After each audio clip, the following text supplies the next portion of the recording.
to the Dawgs Podcast with your hosts, Blake Reneker, Justin Charles, and Josh All. What's up, Browns fans? Welcome back to another episode of the Dawgs Podcast. Josh All with you guys today, and yes, I am tired, but I appreciate everybody's congratulations on the newborn kiddo here in the house who is just absolutely wrecking my routine and sleep and everything else, but it's all good. We're getting through it, and we're having a good time doing it. So if I'm a little less energetic than usual, you guys understand why. And today on this episode, I've got a series of episodes actually coming out here that we did just like last year with Barry Shuck, staff writer by Dawgs, or staff writer from DawgsByNature.com. He was down at the Senior Bowl in Mobile, Alabama, all week long, taking notes, watching the players at the game, and he's got some serious insight into these players. We started off the conversation talking about quarterbacks really extensively. There were 5 guys there that he really went into good detail. Obviously, Will Howard from Ohio State did not participate. And then we also talked the top 2. We talked Cam Ward and Shedeur Sanders, got his insight on those guys as well. So just to give you an idea, that'll be the first episode that we go into here. The second episode is going to break down the skill players from the Senior Bowl, where we talked about running backs. We talked about one guy specifically who was not at the Senior Bowl, but who Barry is super high on and would really like to see the Browns use the 33rd overall pick on if he's even available coming out of the first round. So we'll get to that. Wide receivers, tight ends, there were some big hitters, big names down there who really impressed, who could help the Browns in all these positions that we need. And then the third episode that we dive into, we're just going to talk about offensive line in general, and then just some nuances of the Senior Bowl and things that come out of this game this week, this entire event, and why it's so important for these players. Barry's got a lot of good stuff to talk about. So we will get into all that.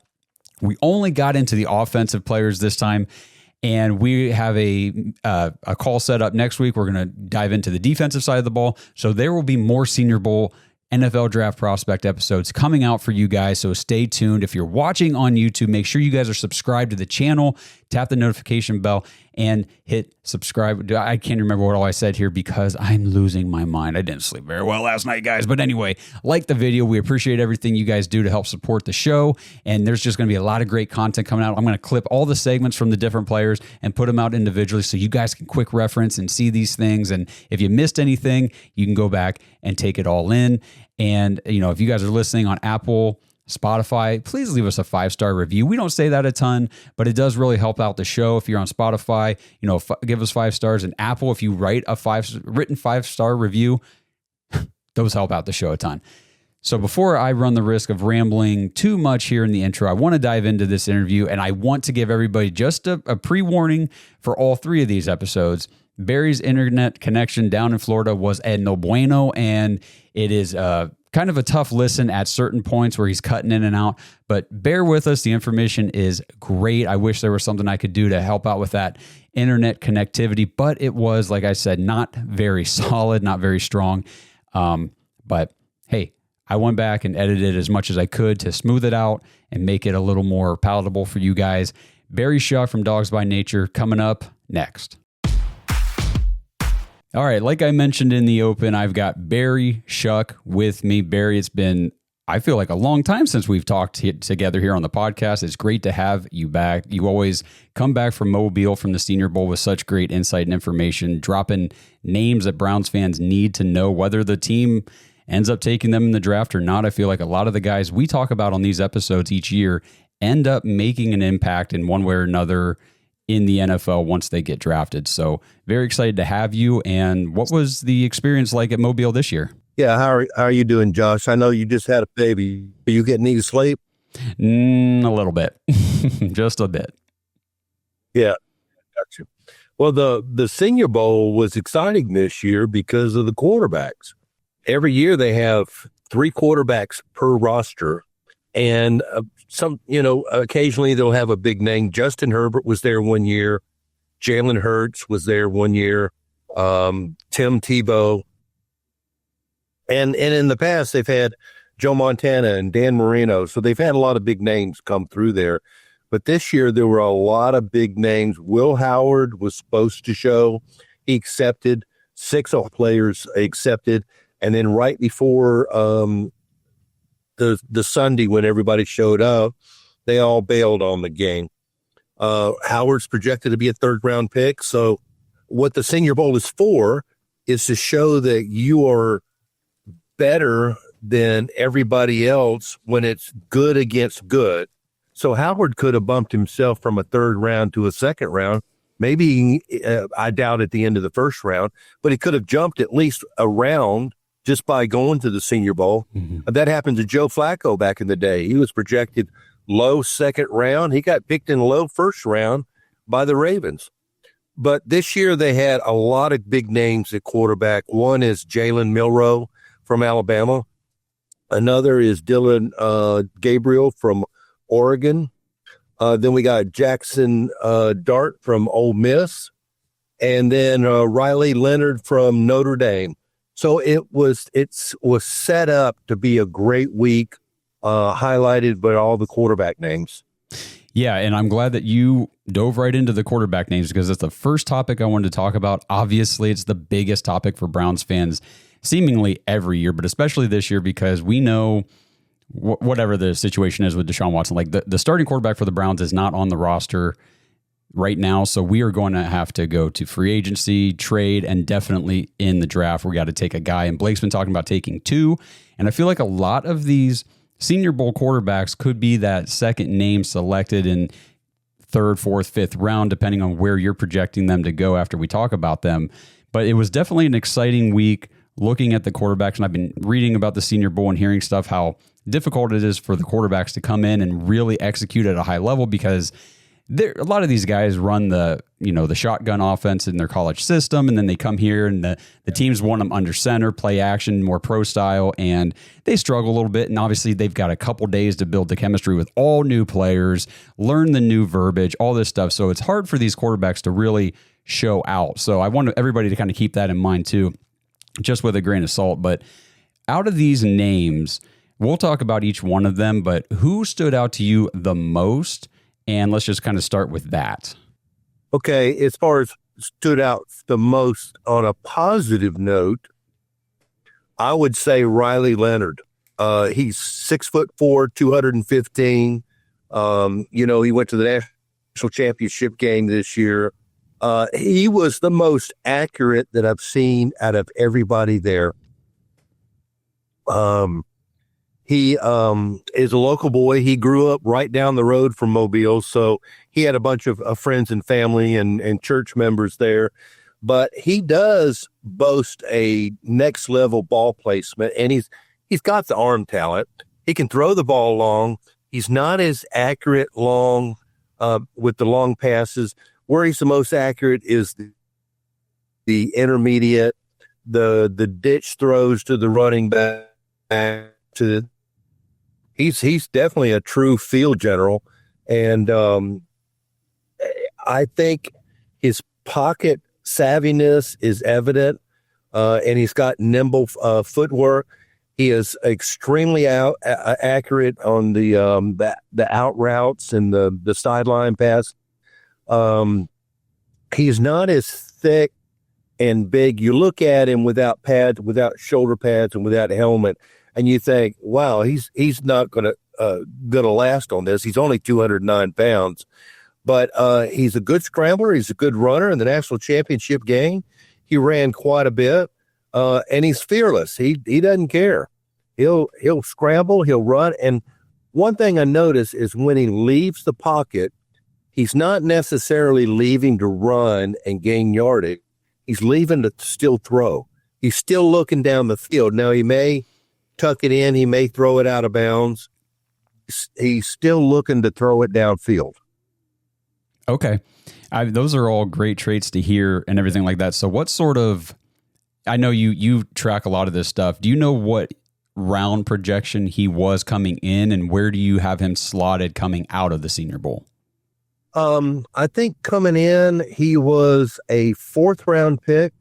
I've got him at when the Browns pick at number 103 in the fourth round. I think he jumped around. He could be, the Browns have 2 third round picks. They've got their own at number 67. And then they've got another one that they got from the Buffalo Bills in the Amari Cooper trade at number 94. He could go either one of those spots, but he came into the game a 4th-round pick. I would definitely say he jumped around. Did he jump into the 2nd? I don't know. Maybe at the tail end of it, because when the Browns pick at number 67, that's the 3rd pick in that round.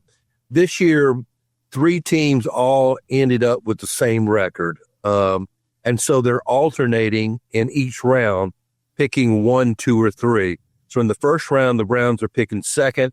Second round, the Browns are picking 1st. And the 3rd round, they're picking 3rd with these other teams. I can see him go number 67, the 3rd pick in the 3rd round. I wouldn't bat an eye if he did that, but he came in with a 4th round pick, and he definitely jumped. Okay. That's great information on Riley Leonard from Notre Dame. Let's go to a guy that if I'm reading your diaries correctly from each day at the Senior Bowl and my own eyes from watching the Senior Bowl itself, I feel like this guy lost draft status, and that would be Jalen Milroe from Alabama. What can you tell us about Milroe? Well, for one, at the Senior Bowl, they had everybody from under center. And from what I can see, just about all these quarterbacks were shotgun quarterbacks. I don't know why they did that. All their plays were under center. Milroe struggled. He struggled mightily. He's not as tall as these other quarterbacks. He's only 6'2", but he's a running quarterback. The problem that he had is with his accuracy. He would short arm a lot of passes. He would overthrow a lot of passes. Throwing it deep, you can forget it. It's just not going to be completed. He just doesn't have any accuracy at all. Most of the time, the ball just drifts out of bounds and is uncatchable. That's the majority of his downfield throws. If it's a sideline pass, if it's somewhere in the deep field, he either overthrows it or underthrows it. But he just struggled. He struggled with his drop backs because if you take it under center, you drop back usually 6 to 7 steps. Well, in the shotgun, you're already 6 to 7 steps back. He just didn't know how to handle that. If he had pressure, especially pressure from the inside, he was confused about where to go from there. Now, in the shotgun, he knows he can either go left or right and sometimes step up in the pocket. But when you're being pressured and you drop back and you're not used to dropping back, he just had lots of problems. He had lots of fumbles. He had lots of interceptions in the 7 and 7s. What he was doing, though, one-on-ones with receivers against D-Bay, of course he looked good. There's no pass rush there. He's just dropping back and acting like he's, in a pocket. But when he got into the 7 and 7s, when he got into the 11 and 11s, he was lost.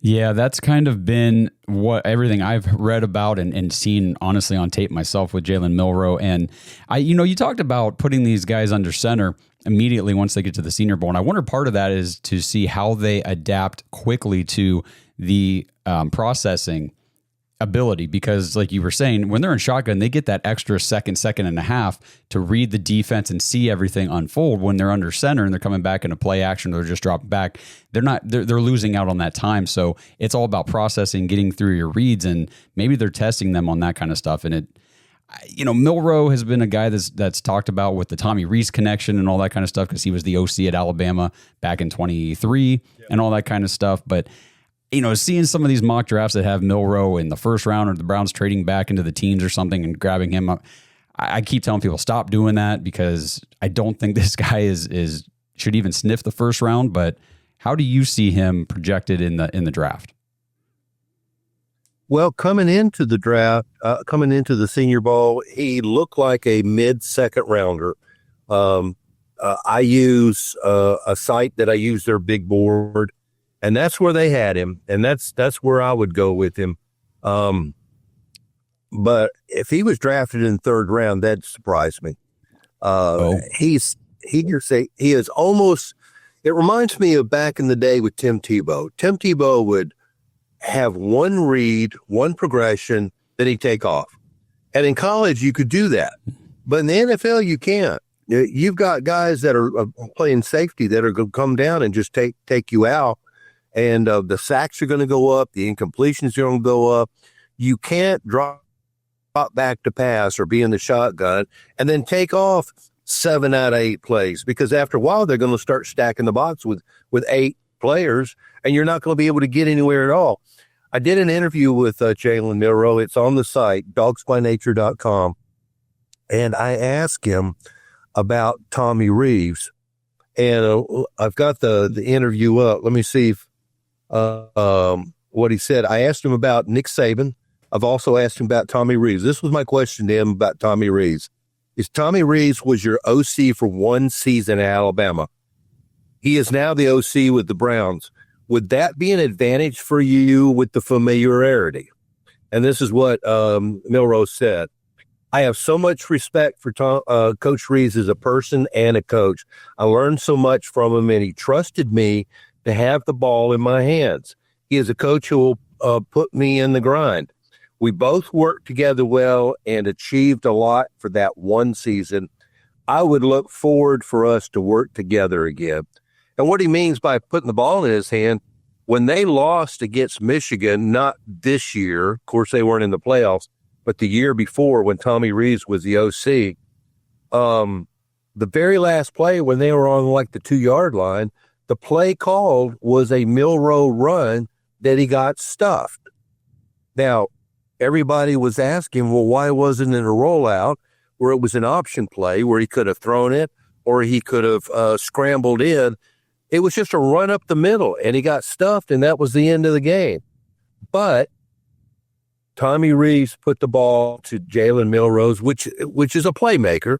He put the ball into his hand, and that's what he was talking about as far as Tommy Reeves trusting him. Yeah, I mean, in those situations, you do. You put the ball in your best player's hand. Typically, that's your quarterback, and you trust them to make the play. Sometimes it works. Sometimes it does not work.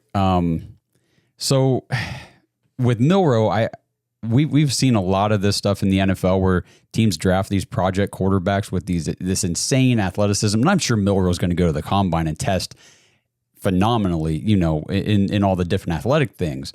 But we just saw that happen with Anthony Richardson. And how has that worked out for the Colts? Right.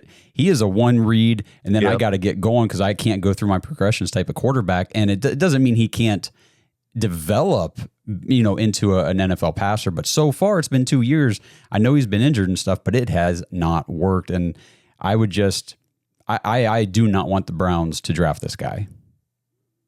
Yeah, RG3. RG3 was a great quality quarterback, gained a ton of yards. But for every Lamar Jackson that comes out that does great in the NFL, then there's somebody like RG3 and Tim Tebow, Vince Young, great running quarterback. None of them ended up doing well and a successful career because they don't go through their progressions. They don't know how to read the defense. When you're in the shotgun, you mentioned under center versus being under shotgun.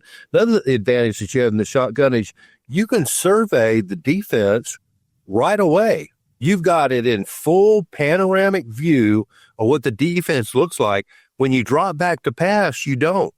You have to do pre-snap reads and then trust your gut on that. But as you're dropping back, you don't know that this guy is stunning or this guy is not rushing and somebody else is rushing like a linebacker or a cornerback or a safety instead. You don't have that view of it, but in shotgun you do. So that's why a lot of these college programs use that. Milroe's done well with that. He would do an RPO where he would try to hand it to the back, and then if it wasn't there, he'd run. And that's what he tried to do at the Senior Bowl. Is his habit is to run and run first, but if he's got to throw the ball, he just struggled all 3 days. There was Tuesday, Wednesday, Thursday. Then Friday is helmets and shorts, and they just do walkthroughs and they do special teams. But all 3 days he just struggled. He looked bad. This episode is brought to you by Danger Coffee. Browns fans, we talk about how Danger Coffee is made free from mold toxins that are in 45% of the world's coffee, but that's not all that Danger Coffee has to offer.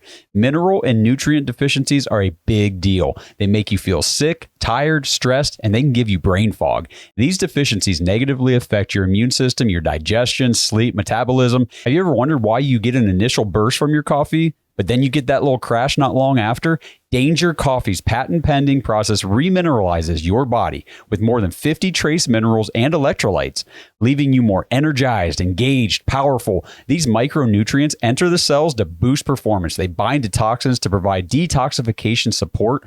I know that sounds like a lot, but the bottom line, guys, is minerals matter, and most of us really don't get enough of them on a daily basis. Danger Coffee delivers micronutrients, plus it gives you access to the minerals you already have. Head to dangercoffee.com, use our code DAWGS, DAWGS, for 10% off your order. And that code can be used over and over. So you get 10% off every order you make using code DAWGS. It's time to start every day off with a cup of coffee that gets you going and actually keeps you going. Dangercoffee.com, code DAWGS. So let's move on from Milroe to a guy that, by all accounts, his draft stock is on the rise. I think he did help himself in Mobile, definitely in the Senior Bowl. I believe he was named the best quarterback on the American team by the players on the national team, if I got that correctly. And it's a guy a lot of Browns fans are seriously interested in. I see it all over social media. Fans are getting hyped about Jaxson Dart from Ole Miss, and I got to hear what you saw from Dart while you were down in Mobile. Yeah, I was expecting him to be a taller guy. He's not as lean as you would think he is, but that's okay. 6'2" is he's a former shortstop. He played infield, played baseball was his main sport. He thought he was going to be a baseball player, so he's used to the pressure of the infield. He's got a decent arm, and he's capable of delivering throws. And he's got impressive velocity, especially on the intermediate throws. He can throw deep, throwing deep. He's got excellent arm flexibility, and he seemed to adjust his throwing angles, and his release points were pretty seamless. He had a rocky first day, and again, that was from coming out of center, having to drop back and pass, not knowing where his reads are, where his progressions are. But once he figured that out at the end of the first day, he came out in the second and third and shined. He looked really good. Be able to utilize his pre-snap reads. But then again, it's a lot of the issues is he's used to the shotgun. Here he's being played under center and having to drop back. He's a good scrambler. He's an excellent scrambler. He can run the ball good, and he's got effective distribution skills. He's able to go through his progressions, look for receivers. If he's got a pocket awareness, so he can see a defender coming in off the outside, and he's also got good anticipation. He's able to thread a pass into a small hole, especially on the sideline passes. I think he stands tall under pressure, and he demonstrated a lot of toughness in 2 days. First day, it was rocky. He had a bad day, but he finished strong. And coming into the draft, believe it or not, he was ranked number 202. Well, that's 5th round. Now I'm thinking if he went to the Browns with their first pick in the 3rd round, that would be about right. I've seen a couple of mock drafts where they have him late 2nd round. That wouldn't surprise me a bit. But the Senior Bowl did him a lot of favors. Yeah, it sure seems so. And of course, there's always, the combine and all, pro days and interviews and all that stuff that could continue to elevate his draft stock, especially in a weak quarterback class where the top end talent is not very deep, and, teams get desperate for this position, in that, in those draft slots. But one thing that you're talking about there is what Andrew Barry actually commented on Jaxson Dart was, I believe he said elite processing capabilities or something to that regard. And that's kind of what I saw on film. I've been watching some tape on some of these quarterbacks that the Browns could potentially draft. And Jaxson Dart's been one of the guys I've been studying. And I agree with you. I think he does stand tall in the pocket. I think he's got a good, downfield vision. He's going through his progressions, and he's able to shift the pocket very well, create more space for himself. And you're right, he can scramble and pick up big yards with his legs, and that it's almost like a Bo Nix scrambling capability. He's not elite speed or shiftiness or anything, but it's that determination of, well, I see he can see it, he's got the vision, and he takes off, he goes, he gets it, and then he gets back up to run another play. And I like the aggressiveness that I've seen with Jaxson Dart. Yeah.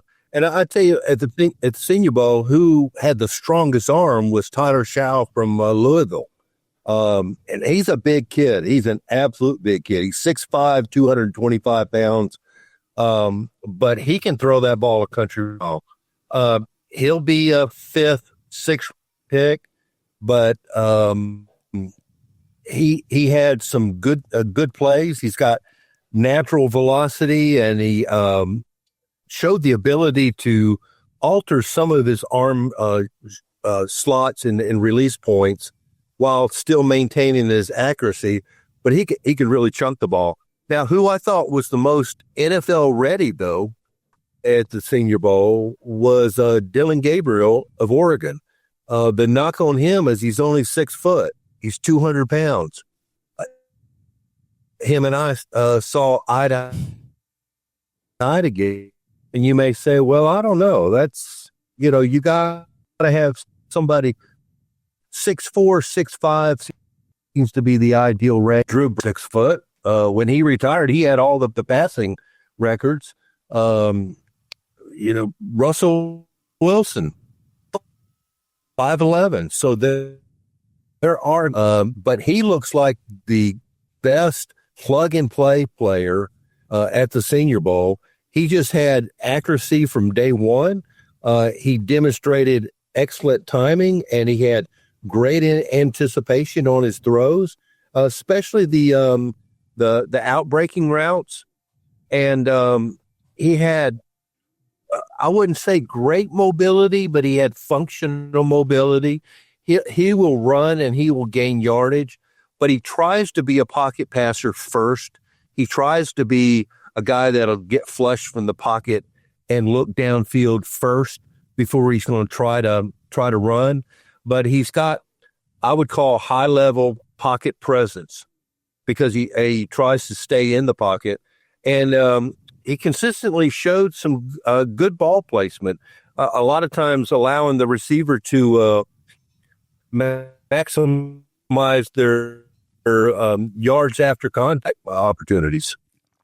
Yeah, Gabriel has always struck me as a guy who's pretty sharp. I feel like he's got the football mind. He's got the football IQ. The stature is what it is, but like you said before, Drew Brees, Russell Wilson, we've seen, Kyler Murray, Baker Mayfield wasn't super tall. We've seen shorter stature quarterbacks. I mean, he's not like a rail like Bryce Young. He's built better.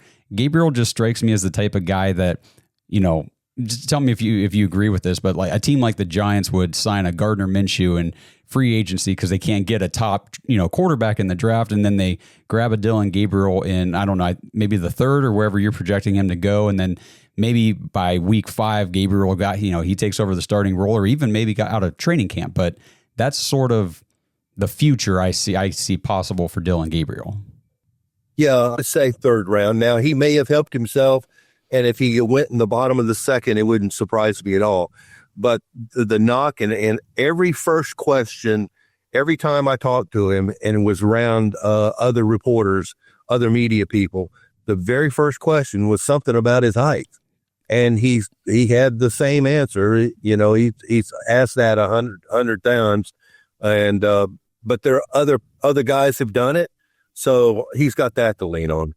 Yeah, and I feel like quarterbacks like Gabriel don't make it to the level that he is currently, leading a top team like Oregon in the Big Ten, and then, into the college football playoffs, Senior Bowl, getting all this notoriety, if he's not able to navigate the pocket, create throwing windows, see the field efficiently. So I think that the stature for a guy like Gabriel, that's that's always the chip on the shoulder. It's the, I'm going to prove you wrong. My height doesn't matter kind of mentality. And I think he definitely has that. And I think he'll use that to his advantage in the NFL. Yeah. And like I said, out of all the quarterbacks there, I think Riley Leonard looked the best. But if I was to say who would be the day one starter or who would start earlier in their career, it would be Gabriel to me. Okay. Well, that's great information on these quarterbacks from the Senior Bowl. Before we wrap up our quarterback discussion, I just wanted to pick your brain, get some of your thoughts and opinions on the two quarterbacks that were not at the Senior Bowl that are projected to be the top two quarterbacks taken in this draft class. Can you tell me anything you know or have seen or what you think about Cam Ward and Shedeur Sanders? Well, Shedeur Sanders, I still question if his father's gonna be an age. Eli Manning did it. John Elway did it. I did an article on it, and it doesn't look like Dillon is going to stop anybody from drafting his son. But I just wonder, even if he's drafted by somebody, is that going to be an issue? Is he going to be a meddling father? I've coached 10 years in one sport and 3 years in another one. And there are a lot of meddling fathers. I just wonder if that's going to happen. If he's not starting and you've got somebody else in their place, is he going to step in and say, hey, I'm Dillon and I dominated? Because every time he talks about his career, he talks about how he dominated the sport, and he did to some extent. He couldn't tackle his grandma, but he could dominate. He would bait people and still intercept the ball. But I just wonder if that's going to be an issue with that. I don't think he throws a deep ball well. I don't think he's accurate, but he seems to be more of a player that the Browns would prefer with his running style. But I wouldn't draft him just because I would be afraid that at some point his father's going to be a problem. Now, I think Cam Ward could start day one. Rare arm elasticity, and he's got a good release speed, and he's got, I would say, natural improvisational skills when he's in the pocket. He's a good runner, and he shows a ability to extend plays. I believe if anybody's week one ready in this draft as a quarterback, is Cam Ward. That's cool. That's exactly the type of thoughts that I had after watching a lot of Cam Ward tape and film and stuff. Was this guy looks like he's got it. He's got the tools, the traits, everything that you would want in a modern day NFL quarterback. And the biggest thing for me, yes, he's got the athleticism. He can run. He can scramble if he needs to. He's got the arm velocity, the strength, the accuracy, all that good stuff. But I feel like he's definitely got it between the ears. He seems like a dude that just walks up to a line. He knows that he's going to make a play. I see him trash talking on the field, telling like, come on, go ahead and blitz and all this kind of stuff. And, he's just got that intensity that you want because, I keep saying you don't go from a 0-star recruit and going to play for Incarnate Word to making yourself into a Heisman Trophy finalist and potentially the first, well, he should be, in my opinion, the number one overall pick in this year's draft. So I am super high on Cam Ward. He is without a doubt my QB1 in this class, and I think he is definitely worth that top pick. If the Titans, for some reason, would decide that they want Shedeur Sanders on their team and they don't take Cam Ward, I am going to be doing backflips and also very nervous that the Browns are still going to end up passing on this kid if they had the opportunity, which I would love to see Cam Ward in Cleveland. Yeah, he got lethal accuracy in the intermediate game, especially on deep crossers and seam routes.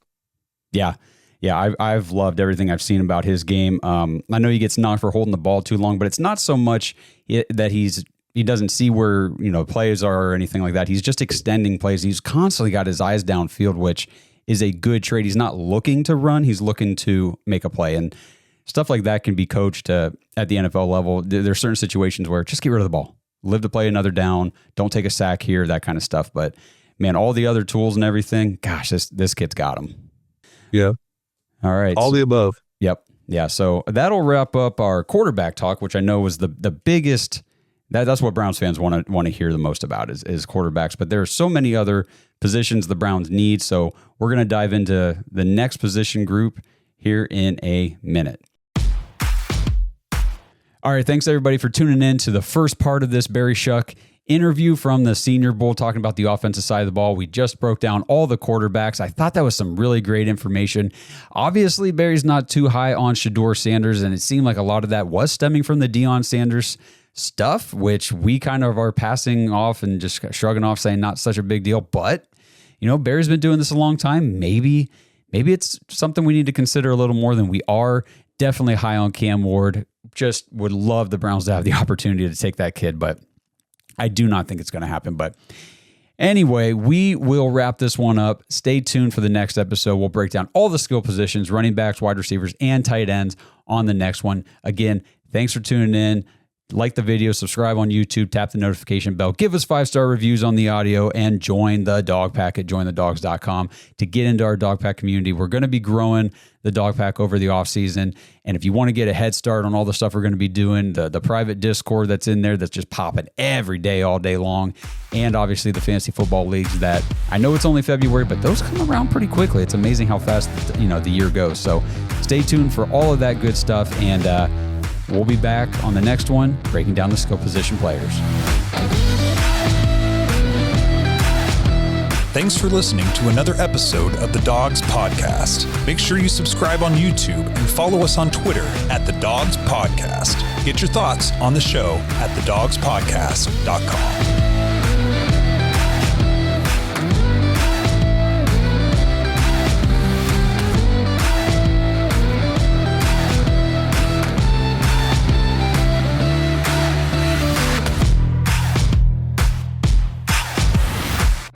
This episode is brought to you by Bodden Sports. Browns fans, Bodden Sports is your one-stop shop for all your athletic gear. Bodden started out perfecting and manufacturing the best balls in the business. Yeah, if that sounded dirty, that's more about your mind than my words. But hey, it's true. Baseballs, softballs, footballs, basketballs, volleyballs, soccer balls, you name it, and Bodden has engineered the highest standard sports balls available. And now they offer more than just sports balls. If you got kids playing baseball or softball, Bodden has batting gloves and bats to go along with both game balls and training balls. If you're into basketball, Bodden makes basketball specifically for indoor or outdoor use. Heck, Bodden even has all the equipment you need for pickleball, which is one sport that I hear everyone is playing, and yet I still never have. And I need to fix that soon. But don't miss the backyard games section of Bodden's website, where you can order everything you need for this upcoming outdoor season. Pool balls, backyard volleyball nets, croquet, bocce, horseshoes, cornhole, and more. Right now, you can get 10% off your entire order at Bodden Sports, BADEN sports.com/dogs, DAWGS, and use promo code DOGS when you check out. That's 10% off all the top quality sporting gear you need this season. BoddenSports.com/dogs.